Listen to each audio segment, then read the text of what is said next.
Lepo pozdravljeni. Tokrat gostujemo študijski krožek Etno-fletno v Šmarju pri Jelšah. Prihajamo iz Trzina in delujemo že 9. leto. Naše plodovito delo je kar bogato, in sicer najprej smo izdali knjigo Ajdovski kevder. Dejansko v Trzinu obstaja jama, ki se ji reče Ajdovski kevder. In povsod tam, kjer zasledite ime Ajdi, Ajdovska jama, Ajdovska deklica, to pomeni, da so tam neke staroselske naselbine, nekaj staroselskega. Ajd je v bistvu ime za pogana, za staroselca. Potem smo se opogumili in po 2 letih, 2018 smo izdali to knjigo za otroke, slikanico, ki govori o teh naših kulturnih običajih, oboklicih in tudi posebnostih. 2 leti kasneje, 2020, smo izdali film, dokumentarni film Življenje ob Pšati od izvira do izliva. Kot vemo, nam je Pšata lansko leto močno zagodla s poplavami in poplavila vsa ta področja, od vasi Pšata, kjer izvira, pa tja do vasi Pšata, kjer se izliva v Kamniško Bistrico. To nam je dalo zagon potem, da naredimo naslednji dokumentarni film Korenine moje domovine, ki je bil ugledal luč sveta jeseni 2022.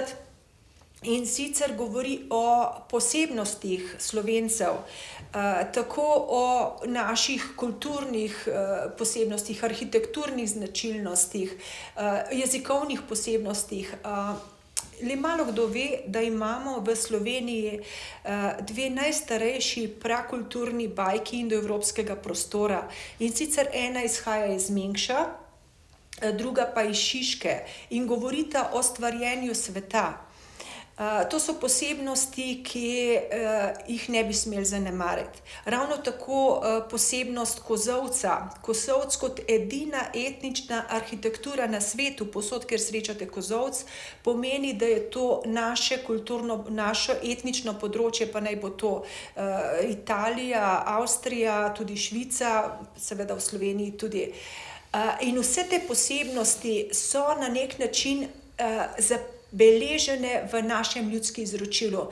Tako Ajdi, kot kozolc, kot najstarejša bajka, in vse to lahko zasledimo v naših kulturnih bajkah, ki so res neverjeten dragocen vir za raziskovanje in spoznavanje naše dediščine. Kaj ne, Dušica? Ja, premalo se mi tega zavedamo.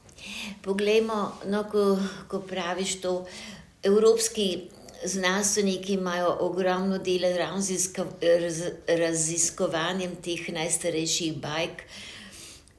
Pri tem pa samo nekaj drobcev, če rečemo kozel, kozolc, čebelnjaki, to so take dragocenosti, ki bi se jih morali bolj zavedati. No, če vzamemo samo beseda ajd, recimo, poglejmo, pa vsi poznamo ajdovsko deklico na Vršiču.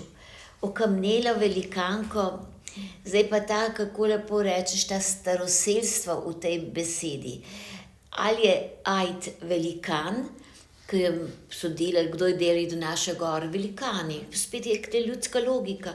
Veliko goro naredi velikan. Kaj bolj pametnega povedati. Potem pride pa nova vera, postane pa staroselec ajd pogan, pa imamo spet ajdovščina, ajdovski gradec, spet neko ogromno v ljudskem znanju ohranjeno znanje. No, pa vzamemo kozolc, povežemo samo te 3 besede.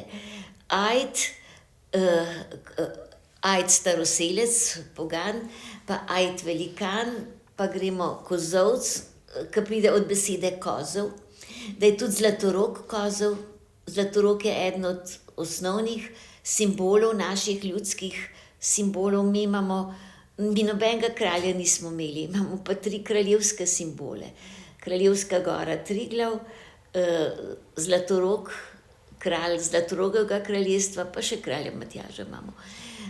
No, ampak zdaj te besede usporejati. Poglejmo ta ajdovska deklica, ki jo vsi hodimo občudovati na Vršič. Ona je okamnela samo zato, kar je prerokovala, da bo tisti, ki bo streljal Zlatoroga, torej, to je bila tako strašna prerokba, da bi nekdo streljal Zlatoroga, ker so pa vedele vse te velikanke, da bo besni Zlatorog razril raj pod Triglavom.